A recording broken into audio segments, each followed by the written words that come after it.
I felt what seemed like rubber between my legs around my junk.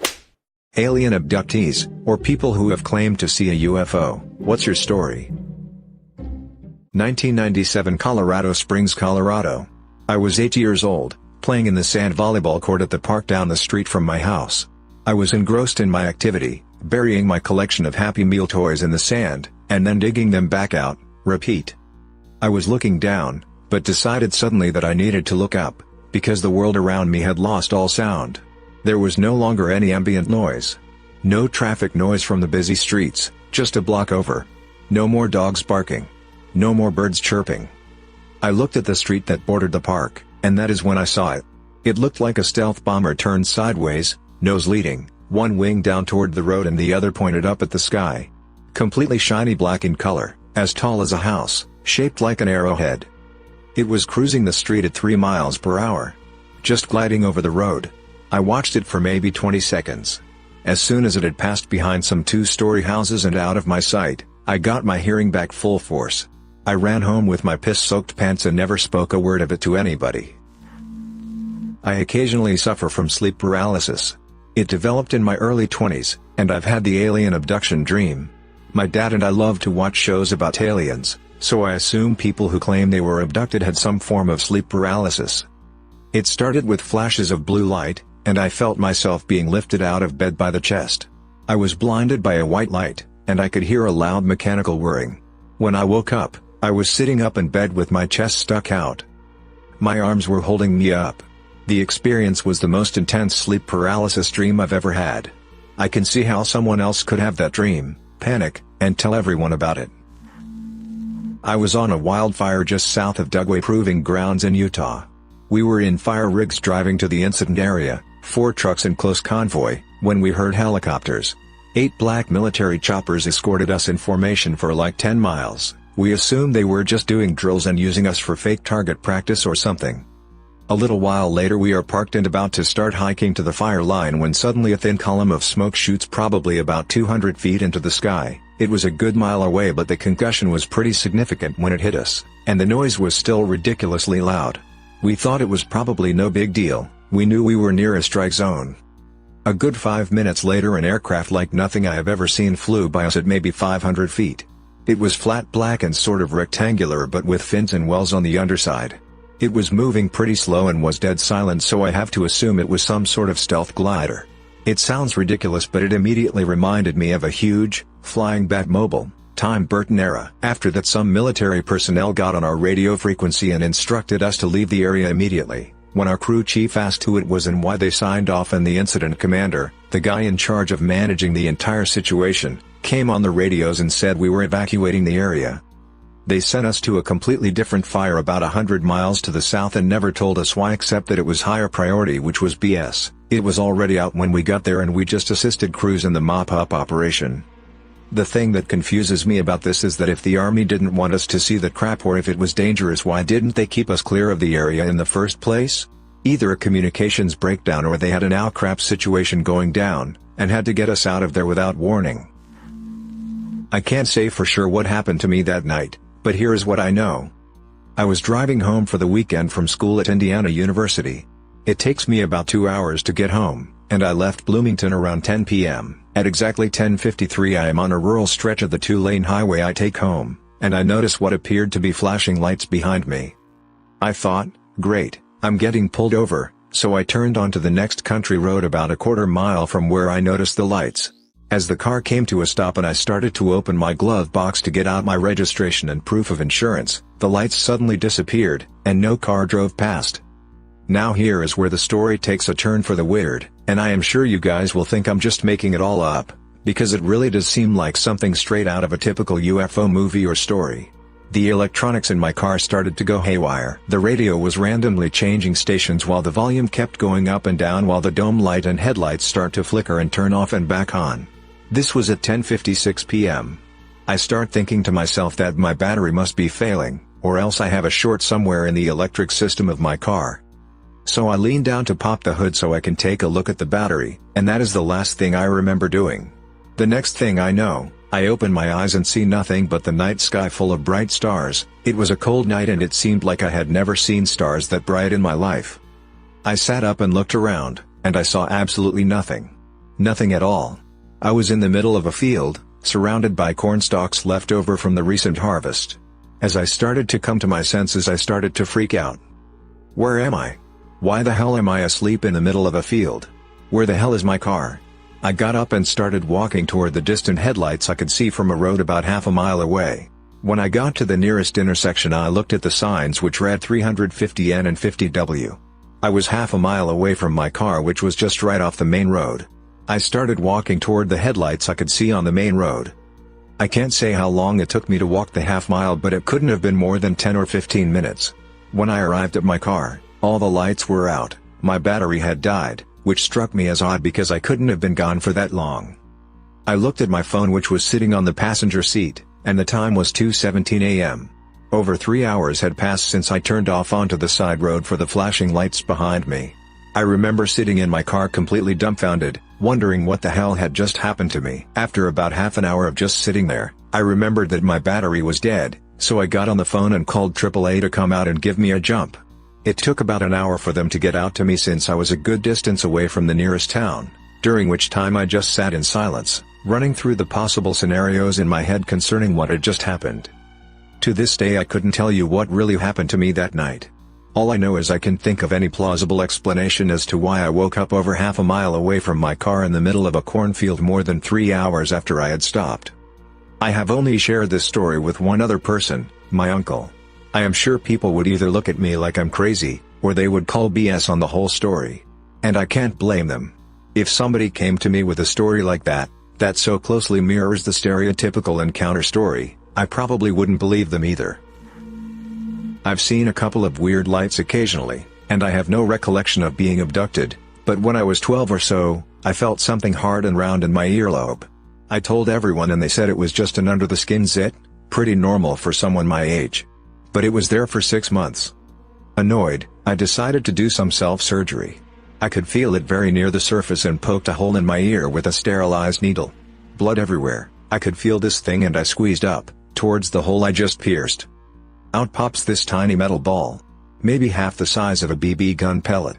It was black metal, completely spherical, with an indentation around the center, and teeny tiny golf ball-like indentations.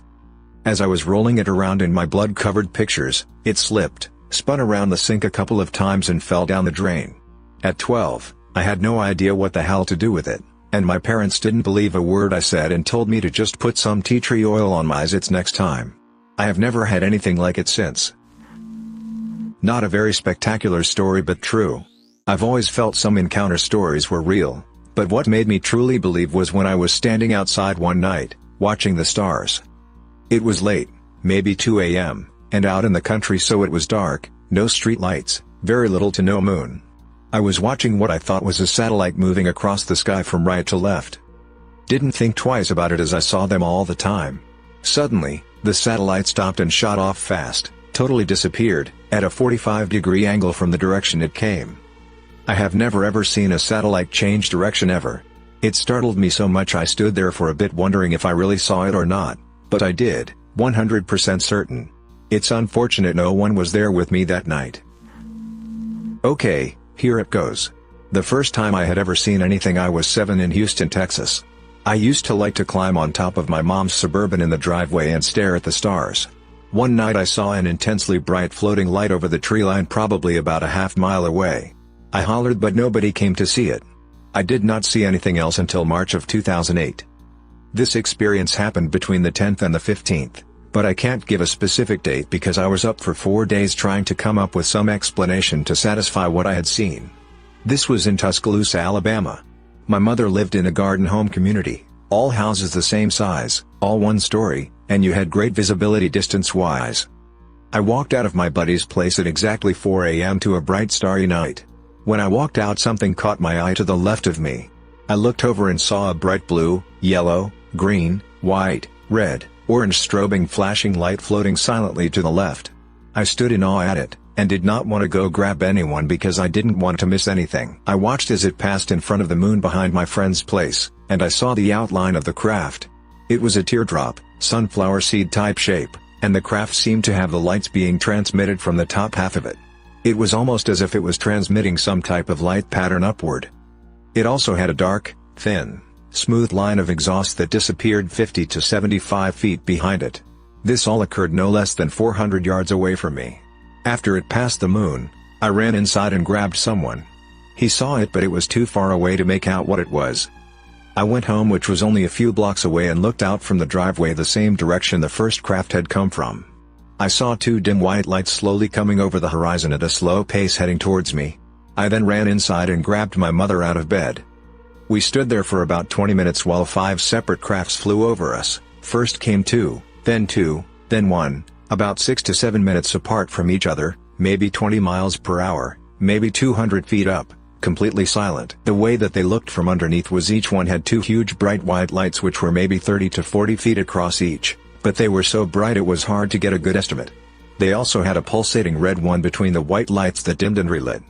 I would estimate from the size of the white lights that each craft was maybe between 150 to 200 feet wide. The last craft that flew over us flew over lower and slower than the first 4 had. Then, it made a noise. It let out a sound that to this day haunts me. These crafts flew directly over us, and I believe that the sound was an acknowledgement. Whatever was piloting it, knew we were watching it, kind of like a hello. I immediately started crying. I had no idea what I was looking at or had just heard. The second big experience I had occurred a couple weeks later. I was standing in my driveway smoking a cigarette listening to my iPod somewhere around 2 a.m. I decided to pause my iPod to turn on the backlight, waved my hand over it a couple times making somewhat of a strobe pattern. I didn't hear anything, I didn't see anything come up, but I got that being watched feeling. I looked up, and directly above me was a trapezoid-shaped craft with rounded edges that had a dark red and black pulsating glowing outline. It was like flowing electricity. It was not even 75 feet up. I could have hit this thing with a rock. I stood there while it hovered directly above me, completely silent for maybe 10 to 15 seconds, while it made this kind of motion similar to the ball that Luke trained with in Star Wars. It hovered side to side, front to back in a smooth motion, never getting more than 20 feet away from its original position. It was extremely fascinating, but I was frozen stiff. After those few seconds, I waved one hand at it in a friendly manner. It then changed light pattern and hovered away behind my house. Upon deeper inspection, the fact that it knew that I saw it but made no effort to evade my detection makes me think it wanted me to follow it, although I was too freaked out to think about that at the time. I have seen that same craft on 3 other different occasions, once again in Tuscaloosa, once in Hoover, and once in Bessemer. The time I saw it in Hoover was at an apartment complex at the top of a huge hill with a great overlook. It was nighttime and I was with friends. Over the overlook, I saw a gray craft facing my direction that looked similar to a Hoth fighter, forgive the Star Wars references, and as soon as I saw it, it took off to the right silently, extremely quick. The times in Bessemer and Tuscaloosa, the trapezoid shape appeared in the sky solid white, stretched to twice its length, then the bottom shot up to the front, like it hit light speed or something. I do frequently see what I like to call streaks. They look like shooting stars, only very low, move slower, but they still have tails that stream behind them. They can also appear in many different colors. One strange story is one night when I had a dream in Tuscaloosa. In the dream, I couldn't see or hear anything, but I could feel things. I was laying on something cold, and I felt what seemed like rubber between my legs around my junk. It was very strange to me, since a lot of people who report abductions report sperm and eggs being taken for breeding programs. The next morning, I went to let the dog out in the backyard, which is very small. To the left of the patio, there was a solid white ring in the grass that was maybe 8 to 10 feet wide. I showed my mother and she had told me that she heard a noise that woke her up the night before, but she just dismissed it. Another extremely confusing experience I had occurred in my driveway in Tuscaloosa. To give you an idea of where this occurred, look up Shelton State Community College. The house was less than a quarter mile from the campus in the Englewood neighborhood. It was nighttime and I heard this static that I could compare to a jet. I looked over and directly above the community college was a light blue slit in the sky. I would say it was maybe 200 yards long, completely vertical, and had what looked like white electric currents coming off of both sides of it. I looked at it and maybe about 25 white things shot out of the slit to the left, one at a time at a quick pace, leaving the trail behind it that I previously talked about. After they passed, the bottom of the slit went upward until the slit closed, and it made a strange sound, and then it was gone. I've also had a bunch of experiences with orbs. Some solid lit that float across the sky or move in strange patterns, and some that brighten up to a great intensity and then fade as they pass. After that first big experience, I started doing some research because I was so confused.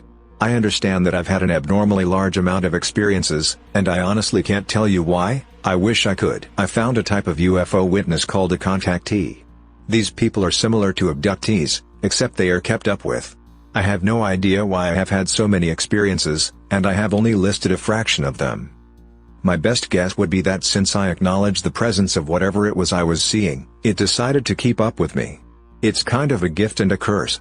There are so few people that I can talk with about it and be taken seriously. I want to seek hypnotherapy to see if there might be anything else I could uncover. I'm grateful but still don't know much about my experiences. If you all can get anything out of what I shared, then great. I was traveling back home with my mom from my aunt's house on a warm, sunny afternoon. While I was sitting in the passenger seat, an object just appeared in the sky a little to our left. We both saw it immediately. The size of it is what was shocking more than anything. It had the classic saucer shape and was shining brightly because the sun was reflecting off of it. We continued driving down the road a few seconds, just admiring this craft, when all of a sudden we saw something I still don't believe to this day. It just vanishes. Disintegrates. Disappears. Whatever you want to call it. I looked back at my mom and I could tell by her expression she had seen the same thing. Since this sighting, I have always been interested in UFOs and the possibility of other life in our universe. This object in the sky was definitely not a helicopter, airplane, or a flock of geese. My mom and I still talk about the sighting we had and can't come up with a reasonable explanation as to what we saw that day. This is my UFO story and it is not a hoax or fabrication. Everyone always laughs at me when I tell this story, but that's fine. I know what I saw. Back in spring of 1997, a group of us neighborhood kids were looking up at the night sky observing the Hale-Bopp comet. I grew up hours from any major city, so the view was pretty clear. After a while we started to notice a red and a white dot circling around each other, making sudden movements in every direction. Like no aircraft I have ever seen or have ever seen since. At a certain point they merged into one craft, then shot out 3 smaller crafts. Although we couldn't tell whether it was a craft because they just appeared to be balls of light. This went on for a couple hours. Right before the lights disappeared, they accelerated at lightning fast speed into the darkness. We all went home terrified of what we saw. The next day on the front page of our small hometown paper it said it received several calls. The explanation they gave was that the local airport was testing aircrafts. I'm sure how much I believe that story because of what I saw. To this day, whenever I see my friends that were there that night, we'll talk about it. None of us can be sure what we saw, but to this day none of us have ever seen anything like it. At West Virginia. One night a few years back, my friend, who is driving, and I were taking his girlfriend home, when he decided to take the long way home. As we are driving along this fairly deserted back road, I began to zone out and I stared at this blinking red light off in the distance and casually think to myself, I wonder when they built a cell phone tower all the way out here. When suddenly it blinks, and is dramatically closer than it was just a moment earlier. At this point my friend points it out and stops. It blinks once more and is directly in front and on top of us. The red light is so bright it floods the car in a deep scarlet hue. I lean forward so that I can look directly into the light. In that brief moment I feel a flood of negative emotions. The closest description I can offer is to be naked under a giant microscope, and having every pore examined thoroughly. I then looked away from the light, towards my friend, and ask him to drive. He barely responds. Apparently he is in a similar state. Then he snaps out of it and starts driving. As we get away and down the road, I notice the red light isn't fading and the interior of the car is still clearly lit by it. I look out the window and to my horror the light is following us, and does so for approximately 1 to 2 miles. The light unexpectedly veers off to the left and comes down to ground level in a patch of trees adjacent to the road. My friend stops the car again and continues to stare at it and abruptly declares he's going to get out, and looked at it like he is in some sort of trance. He opens the door and I grab his arm and tell him if he does I will get in the driver's seat and leave him, that we had to leave that instant. He looks at me and seems to come clear. He punches the gas so hard the tires lose traction and spin. The light remained stationary as we rode away, but I've never looked at the night sky the same. Thanks for listening to Radio TTS. Hit the subscribe button for more videos like this. And let me know in the comments what you think are the explanations for these stories.